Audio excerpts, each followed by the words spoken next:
Evangelho de Mateus, capítulo de número 10.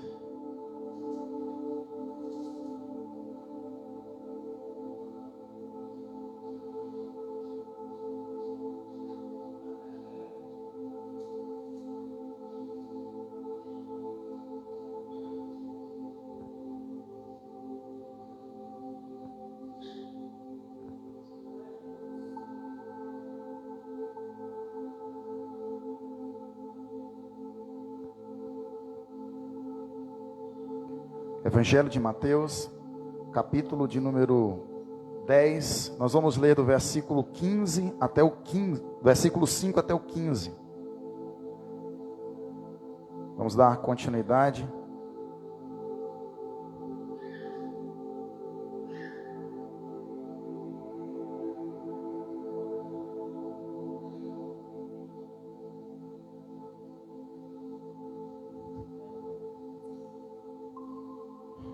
Diz a palavra do Senhor.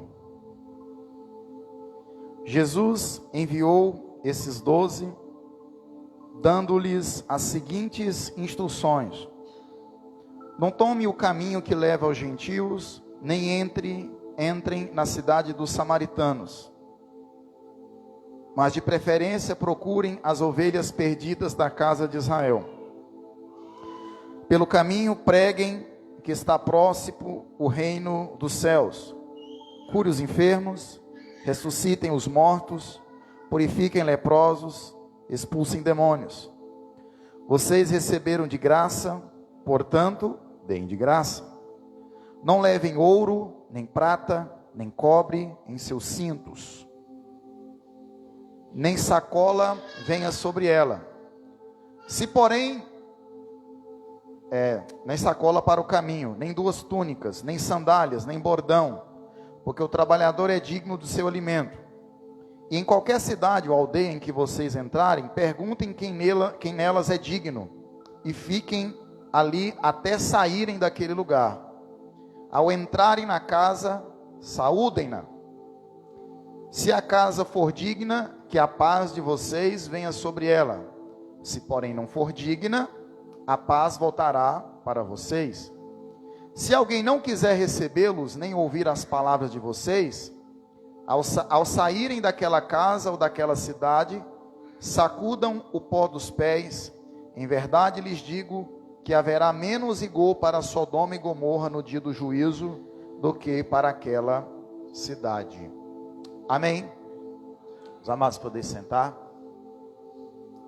Querido Deus, nós queremos te agradecer por esse momento aqui, onde estamos na tua casa, para bendizer o teu nome e também ouvir a tua voz por meio da tua palavra, Senhor. Nós cremos que a tua palavra ela tem como finalidade edificar, consolar e exortar. E nós te pedimos aqui, conforme a tua vontade, Senhor, ministra todas estas coisas sobre o teu povo. Faz o teu reino avançar, que o Senhor continue crescendo aqui, Senhor, e que nós diminuamos, Senhor. Esse culto é para ti, todo louvor é para ti, toda palavra, ela está direcionada ao Senhor, que as nossas mentes estejam todas totalmente cativas ao Senhor e à revelação da tua palavra, meu Deus. Faça a tua obra, enquanto estamos aqui, Senhor. Cura os enfermos, liberta os oprimidos, ministra salvação, Senhor, nos corações. Assim nós oramos, assim nós te agradecemos, em nome de Jesus. Amém. Queridos, nós estaremos aqui dando continuidade a esse evangelho que nós já estamos examinando há um bom tempo. E olha que nós estamos ainda só no capítulo de número 10. Eu não sei quanto tempo nós passaremos no Evangelho de Mateus. Às vezes, tem hora que eu penso, será que está ficando muito maçante para a igreja? Mas eu acredito que não, porque nós estamos aqui ouvindo o Evangelho. Não é história minha, não é nenhum tipo de conto, não é uma fábula, não é uma história de 2 velhas caducas, não. É o Evangelho. Amém? Segundo escreveu Mateus. Na semana passada, nós ministramos, baseados nesse mesmo texto, e nós pontuamos, do versículo 1 até o 4, como Jesus chamou os seus discípulos de maneira soberana. Porque no versículo 1 do capítulo de número 10, diz que chamando Jesus os seus discípulos. E nós pontuamos a questão de como Deus chama as pessoas para o servirem.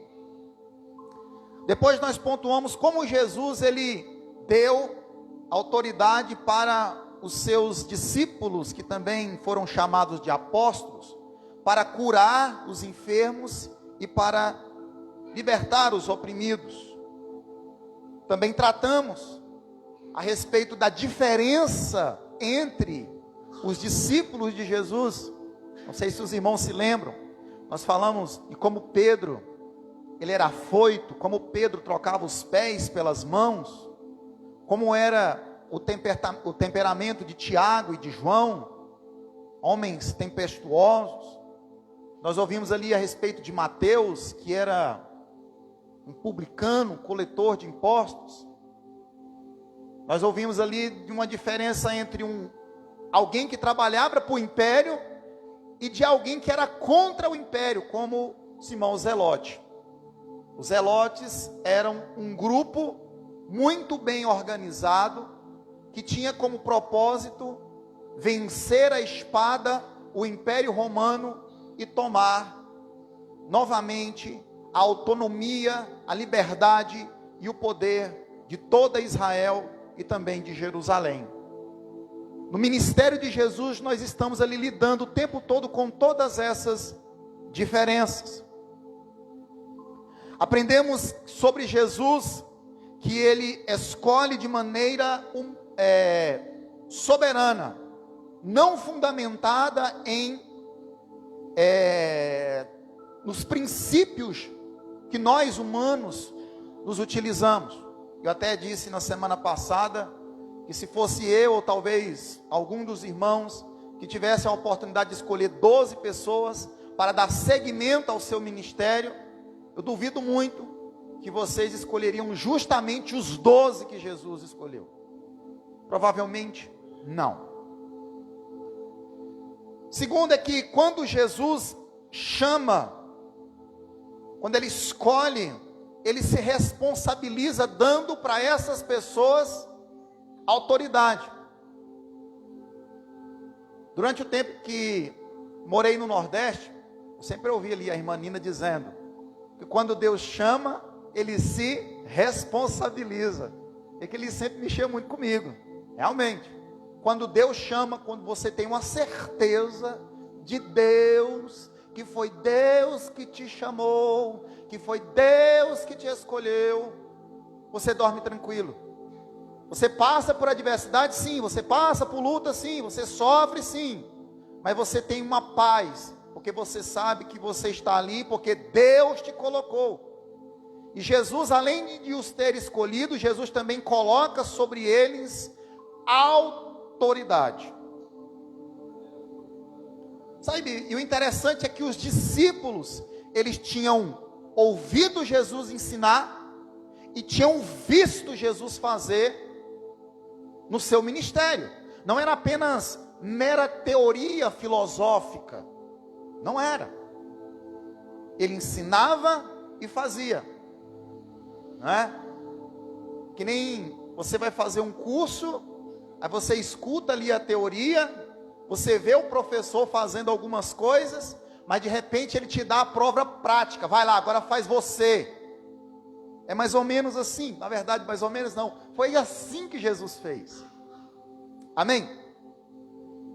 Por fim, Jesus nos mostra essa diversidade em seu ministério, que não era formado por homens com a mesma personalidade, com o mesmo temperamento e também objetivos na vida.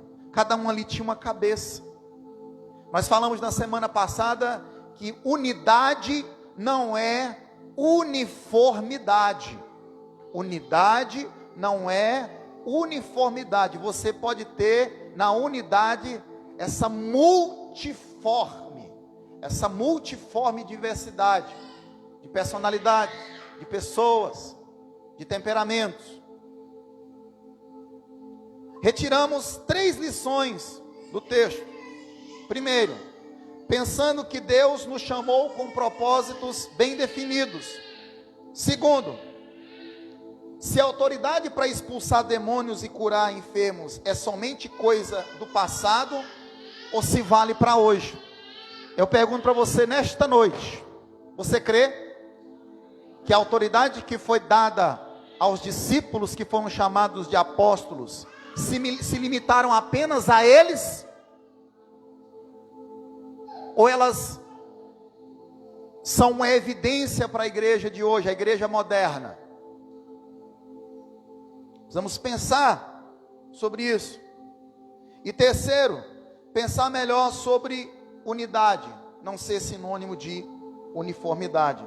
Podemos ter a mesma missão, estar enganjados na mesma missão e mesmo assim ser diferentes. Amém? Ou é todo mundo igual aqui? Eu acredito que não, né? Ninguém igual aqui. Mas nós podemos estar enganjados na mesma missão. Podemos abraçar o mesmo propósito. Mas hoje nós meditaremos nas instruções que Jesus deu aos seus discípulos que tinham ouvido e visto durante o seu ministério, o seu ensino e os seus sinais. Nós podemos observar que no Evangelho de Mateus, Jesus é o rei. E o que esse rei está fazendo? Ele está enviando embaixadores em uma missão. Amém? Jesus, ele é o rei, e ele está enviando os embaixadores para uma missão. Primeiro, dando a ele coordenadas de onde eles deveriam ir. Primeiramente, imagina, você manda uma pessoa, olha, fala assim, ó, primeiro você vai ali. Você fala, ó, nós vamos fazer aqui um trabalho de evangelismo, mas primeiro eu gostaria que vocês fossem aqui para a Cidade Nova. Ou então, primeiro eu gostaria que vocês fossem aqui, próximo à garagem da prefeitura. Ou então, primeiro no bairro Rio de Janeiro. E assim por diante. Isso está no versículo de número 5 e 6. Segundo, a mensagem que eles deveriam levar, ou seja, o que eles deveriam pregar? Porque muitas vezes as pessoas se empolgam, se motivam com o desafio de ir, mas falta um compromisso com a mensagem que foi dada, porque não é só ir, nós precisamos ir e levar a mensagem com fidelidade. E também não adianta só ter a mensagem com fidelidade, nós precisamos ir. Amém? O versículo 7 fala sobre isso. E em terceiro, são 6 questões. O que eles deveriam fazer diante dos necessitados? Como que eles deveriam agir diante dos necessitados? Eles iam encontrar muitas situações como essa. Em quarto lugar, que eles deveriam ter inteira confiança em quem os tinha enviado. Jesus está dizendo, ó, não leva bolsa, não leva alforje, não leva 2 túnicas.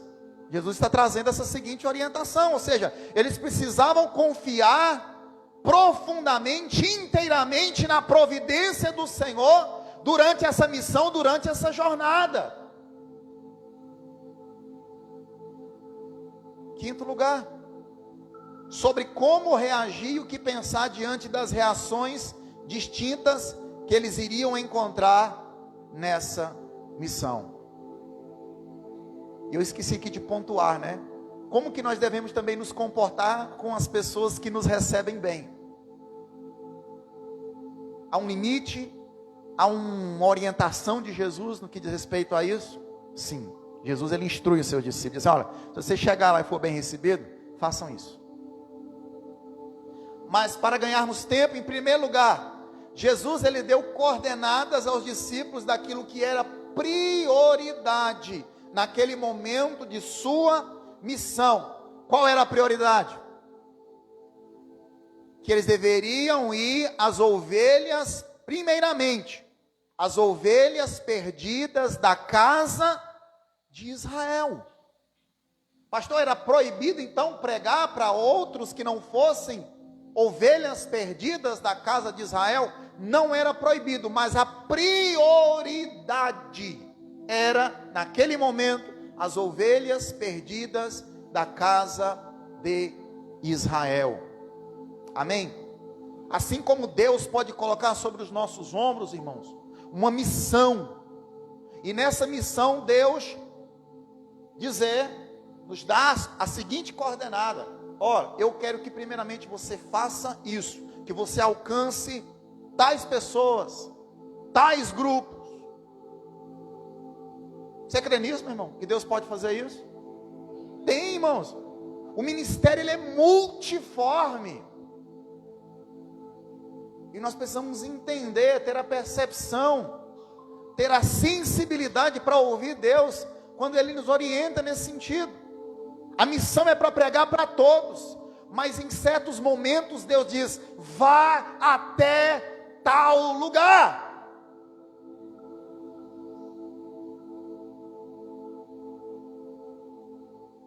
Um teólogo chamado A.T. Robertson, ele diz que a proibição de ir aos gentios e samaritanos só se aplicou a essa aventura inicial.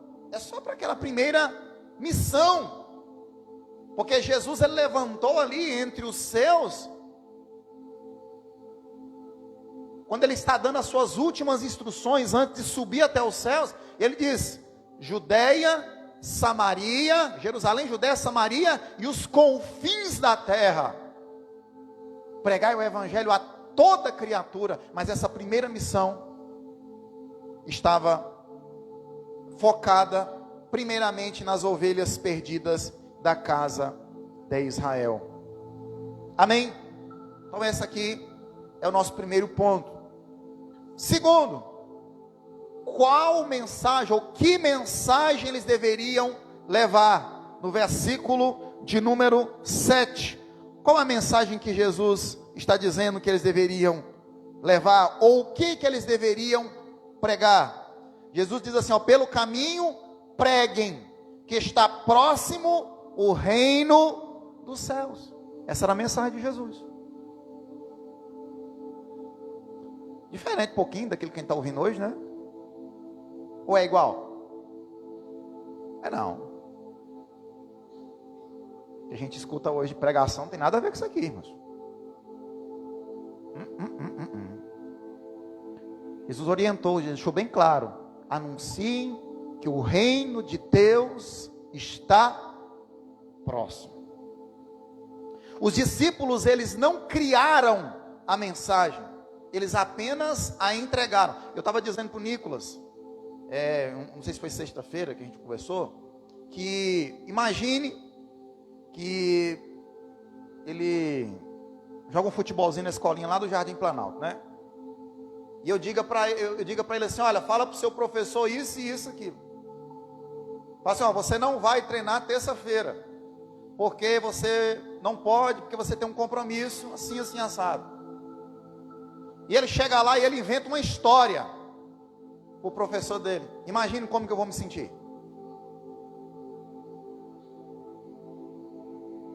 Agora imagine Jesus dando instruções daquilo que deveria ser pregado, daquilo que deve ser pregado. Aí lá na frente você prega outra coisa.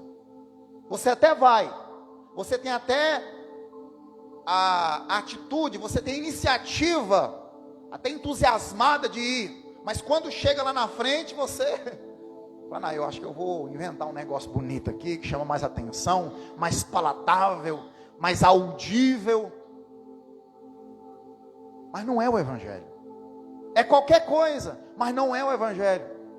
Você está na missão, você caminhou na missão, você viajou na missão, mas você não fez a missão da maneira com que o seu rei que te colocou como embaixador, te mandou. Aí entra uma reflexão para nós, uma provocação para nós. Se Ele está te enviando, você tem certeza daquilo que você deve pregar? Esse é o desafio para nós.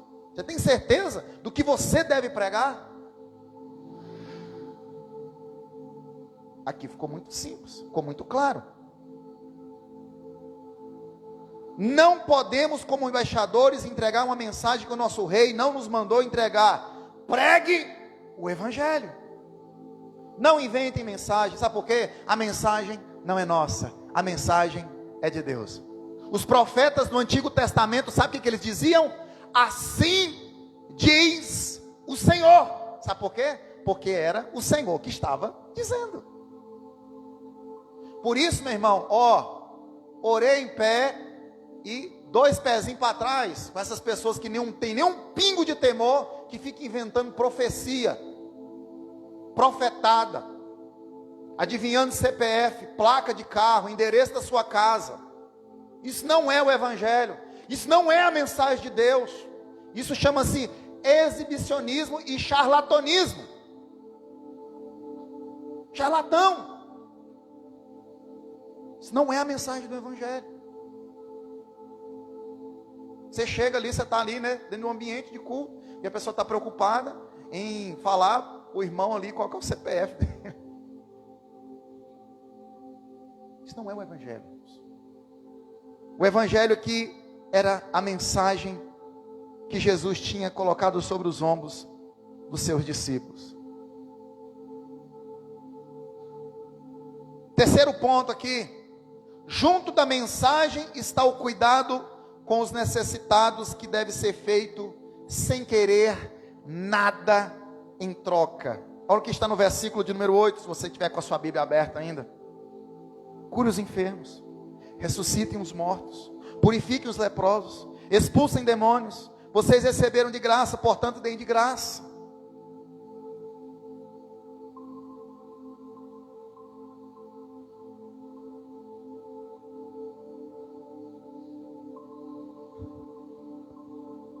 Como é que a gente faz, né, irmão? A gente fala, tem muita gente que nem gosta que a gente fala disso, né? O que está sendo feito hoje, irmãos? Uma barganha espiritual. Para você receber tal coisa, você tem que dar tal coisa.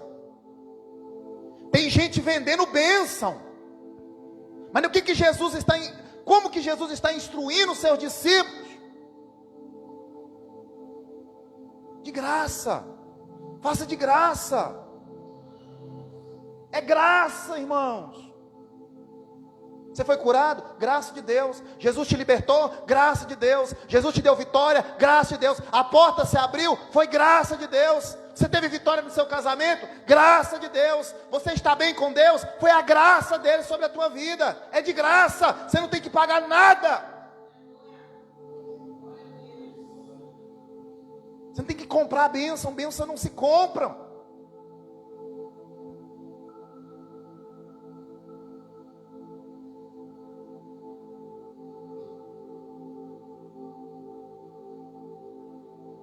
O Messias, ele veio para libertar os cativos.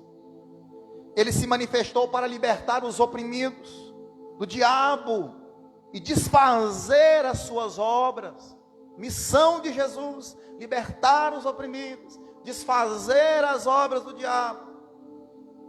Eu estava dizendo ontem na casa do irmão Lami, nós temos 2 inimigos terríveis. Eu vou fazer aquilo que eu sempre faço. Você quer saber qual que é o seu primeiro inimigo? É só você pegar aí aqui em direção àquele banheiro, abrir a porta e olhar para o espelho que tem lá. Se você vê uma imagem lá na sua frente, lá, esse é o seu primeiro inimigo. Sua carne. Você tem que lutar com ela todo dia, a todo momento, a todo instante.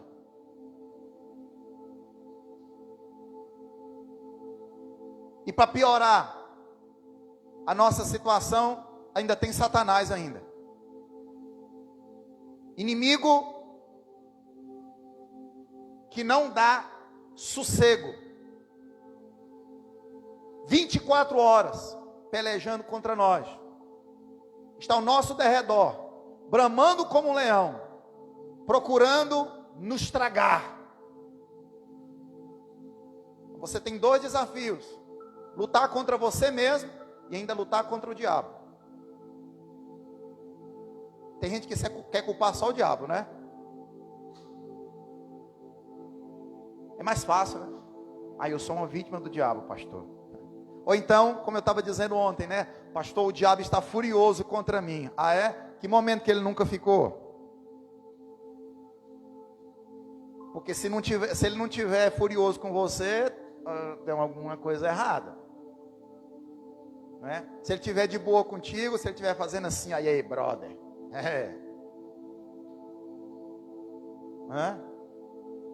E tem gente que muitas vezes está dizendo: o diabo está furioso comigo. E eu ouvi um pastor dizendo uma vez: como é que você diz que o diabo está furioso com você do jeito, com essa intensidade que você está falando, se você não tem feito nada de relevante no reino de Deus? O diabo, ele se levanta contra aqueles que estão empenhados a fazer algo extremamente relevante no reino de Deus. Mas ao mesmo tempo que o diabo se levanta, irmãos, Deus está nos protegendo, nos guardando, colocando a sua mão forte, o seu poder sobre nós, para nos proteger, porque Ele é quem nos guarda.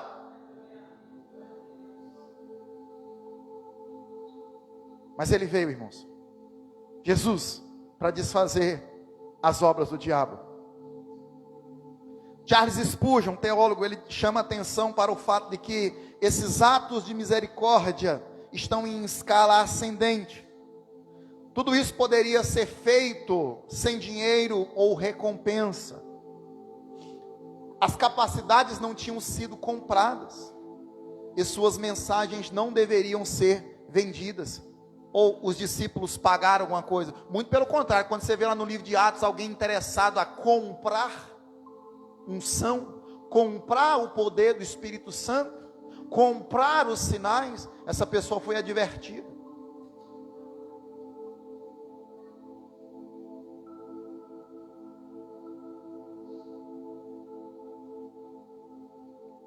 O envio dos 12 abrange duas dimensões: primeiro, a pregação, e a segunda, o exercício da misericórdia. Ajudar com palavras e com ações. O evangelho, irmãos, não é só palavras. Amém? Você crê nisso, meu irmão? O evangelho não são só palavras. O evangelho são palavras e ações. A mão direita traz a palavra, a mão esquerda o amor. A mão direita traz o pão da vida, e a mão esquerda traz o pão de cada dia. Em quarto lugar, irmãos, o rei que envia se compromete em cuidar dos seus embaixadores. Ele está dizendo assim: ó, eu estou mandando vocês irem, mas nessa jornada ele não promete luxo, mas o suficiente. Vamos ler aqui o versículo 9 e 10. Não levem ouro, nem prata, nem cobre em seus cintos, nem sacola para o caminho, nem duas túnicas, nem sandálias, nem bordão, porque o trabalhador é digno do seu alimento. Ele promete o suficiente. Promete a eles não o conforto, mas o alimento. Porque a obra ela é urgente, e ela não está focada no conforto daqueles que foram enviados. A obra está focada nas necessidades das pessoas que precisam ser alcançadas. O foco não era o conforto dos enviados.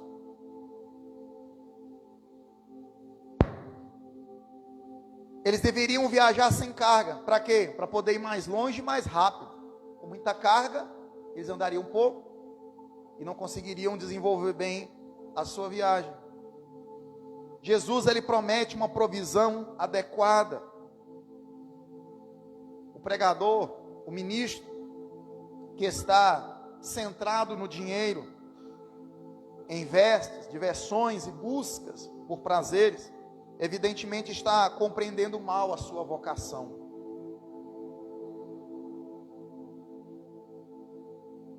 Olha aqui para mim, aqui, irmãos, eu vou dizer uma coisa aqui forte. os mensageiros não deviam ser temidos e nem invejados.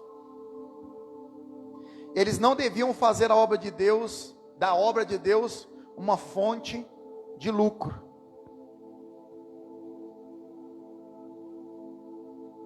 Eles não deveriam. E quando eu olho para os discípulos de Jesus, irmãos, na boa, quem já deu uma lidinha nos evangelhos ali, bem, uma lida superficial, não precisa fazer uma exegese, nada disso não. Você lê os evangelhos, você lê o livro de Atos, você lê as cartas do apóstolo Paulo, na boa, irmãos. Diga para mim, irmãos, qual daqueles homens ali era extremamente rico? Vivia no luxo, vivia no conforto. Qual deles? Me diga um. Pedro? Paulo? Qual deles?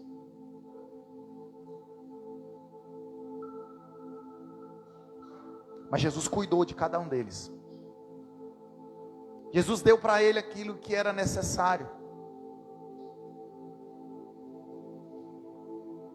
E o interessante é que cada um deles tinha no seu coração, tinha na sua mente a seguinte consciência: que era uma honra padecer em nome desse Jesus e dessa missão que foi dada a ele.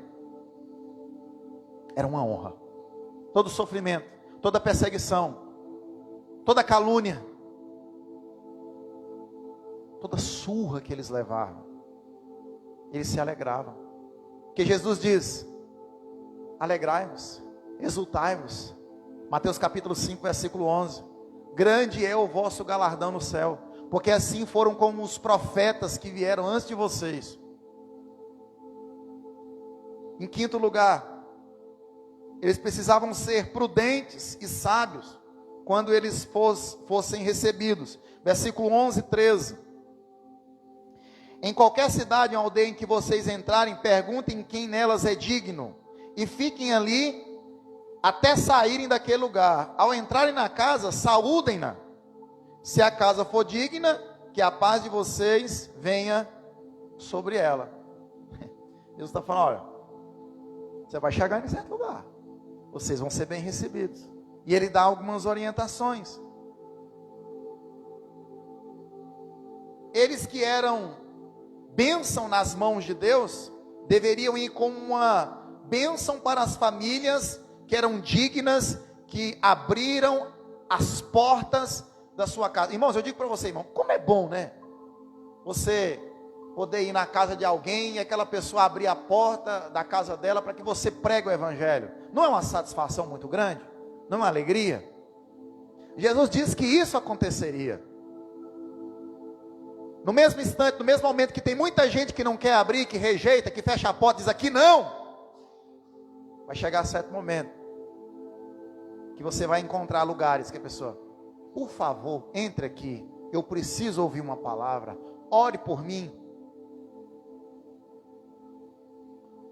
Eu me lembro, acho que a Nina deve lembrar disso. Nós estávamos fazendo evangelismo na rua da casa dela, e eu fui entrar na casa de uma pessoa, de um senhor, e ele, tipo assim, aqui não. Ok, não é? Ok. Mas em outro momento a porta se abriu, e nós pudemos fazer uma oração lá, não foi?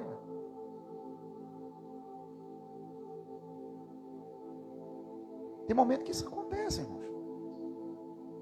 Eu estava ouvindo um pastor, uma certa feita, dizendo que ele estava fazendo um trabalho de evangelismo próximo da igreja, e ele organizou um grupo, né, para estar batendo de porta em porta.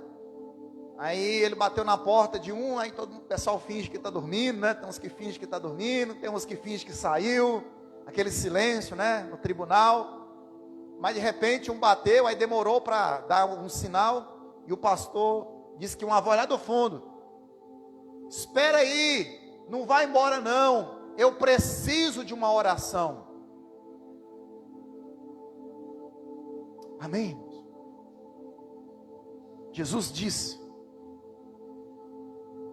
que isso iria acontecer. O que torna uma casa digna é a prontidão em receber os pregadores e a sua mensagem. Quando diz assim, ó, se a casa for digna, ou seja, se a casa receber vocês. E o interessante ali é que dentro da cultura de Israel, da cultura judaica, receber era arrumar ali uma vasilha de água, lavar os pés dos viajantes e tratá-los muito bem. Bem diferente da nossa cultura aqui no Brasil, nós não temos esse costume, mas o costume daquela época era assim. E eles seriam então recebidos, eles levariam a palavra, eles em certos momentos eram hospedados, dormiam em algumas casas. Mas Jesus, ele diz, olha, fez o seu trabalho, vai embora.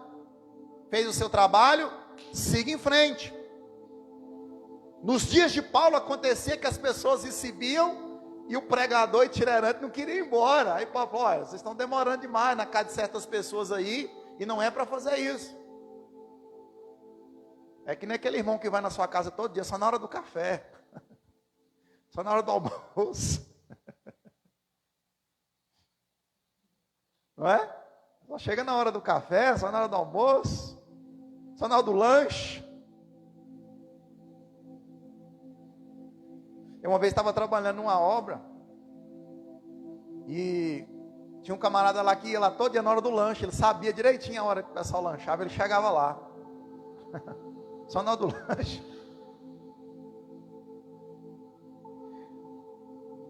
A hospitalidade, ela deveria ser valorizada, mas depois eles deveriam seguir o seu caminho. Mas em sexto e último lugar, o rei dá orientação aos seus embaixadores para que eles aproveitem as portas abertas e não insistam com portas fechadas. Uma advertência sobre a gravidade de se rejeitar a sua mensagem e os seus enviados. Onde houvesse rejeição, os apóstolos não deveriam permanecer. Observe que Paulo, durante algumas viagens que ele fez, ele chegou em determinado lugar e as pessoas não quiseram receber. O que ele fez? Ele seguiu para outro lugar. Ele foi para outro caminho. Era preciso buscar portas abertas. Você foi, a porta fechou, vai para outro. Fechou, vai para outro. Fechou, vai em outro. Uma hora você vai encontrar uma porta aberta.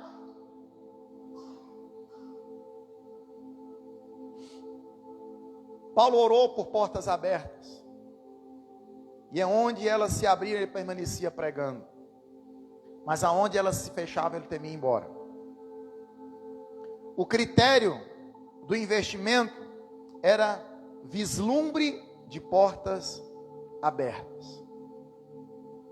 E o interessante aqui que ele usa aqui a expressão, né? Eu vou ler aqui do versículo de número 13, a parte B. Porém, se não for digna, a paz voltará para vocês. Se alguém não quiser recebê-los, nem ouvir a palavra de vocês, ao saírem daquela casa ou daquela cidade, sacudam o pó dos pés de vocês. Em verdade lhes digo que haverá menos rigor para Sodoma e Gomorra no dia do juízo do que para aquela cidade. Isso é muito sério.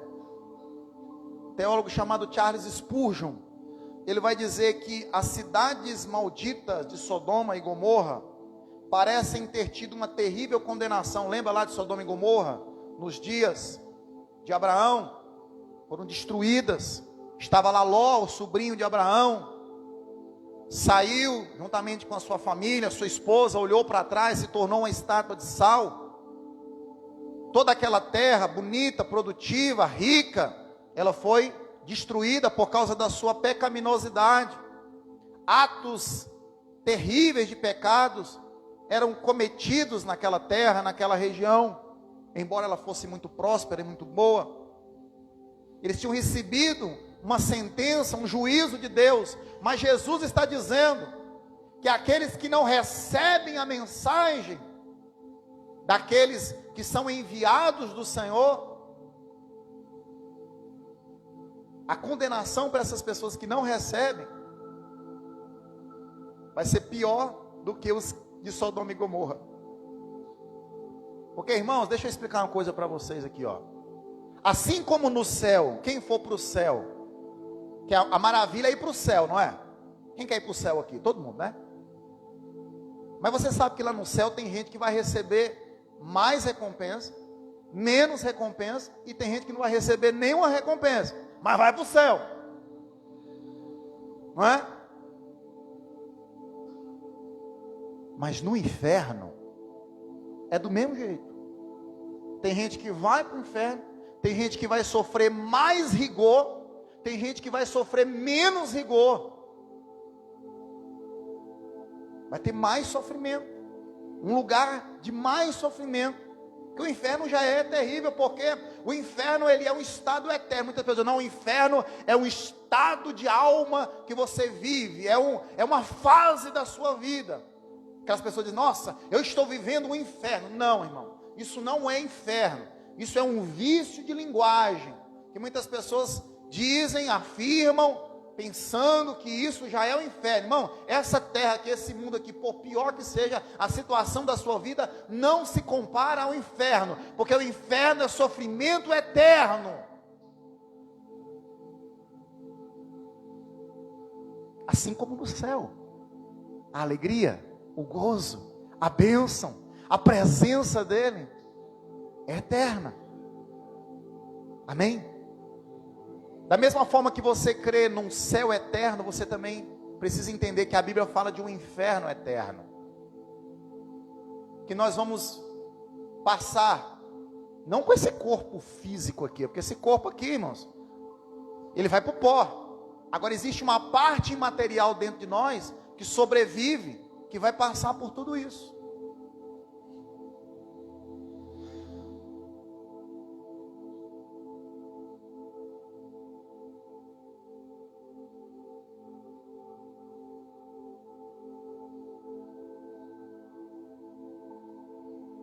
Mas para concluirmos, 5 perguntas. Você está enganjado no serviço do Senhor de ganhar almas? Se sim, qual a direção que Deus tem te dado? Quais são as suas prioridades? Pastor, minha família. Pastor, meus amigos. O meu bairro. Os meus vizinhos. Pense aí. Você está enganjado nesse serviço de ganhar almas? Eu aconselho para você, o primeiro campo que Deus te coloca é a sua casa. É a sua casa. Mês passado foi o mês da família, nós falamos sobre isso. O primeiro campo missionário que Deus nos coloca é a nossa casa. Aí você pensa, os seus parentes, os seus amigos, os seus vizinhos, no bairro que você mora, nos outros bairros, que a gente está pensando na África, na Paraíba, ou qualquer outro lugar aí do mundo, ou do nosso país, mas Jesus também quer que nós venhamos ser missionários na nossa casa. Segunda pergunta, você se sente mais animado a ir ou comunicar a mensagem? Ou seja, você está mais empolgado na viagem, no processo, no ir, ou você se motiva mais com a mensagem? Eu quero dizer uma coisa para você, você precisa se motivar com o ir, mas você precisa estar também comprometido com a mensagem. Não adianta você ir se você não tem coragem de pregar a mensagem. E eu não sei porquê, irmãos, que a gente tem tanto medo de anunciar a mensagem do Evangelho. A gente escuta tanta asneira, não é? Se abre ali o seu computador, você pega o seu celular, um monte de gente, irmão, com toda a ousadia e coragem, falando um monte de mentira e asneira, e a gente tem medo de falar a verdade do Evangelho. Preocupado se a pessoa vai gostar ou não.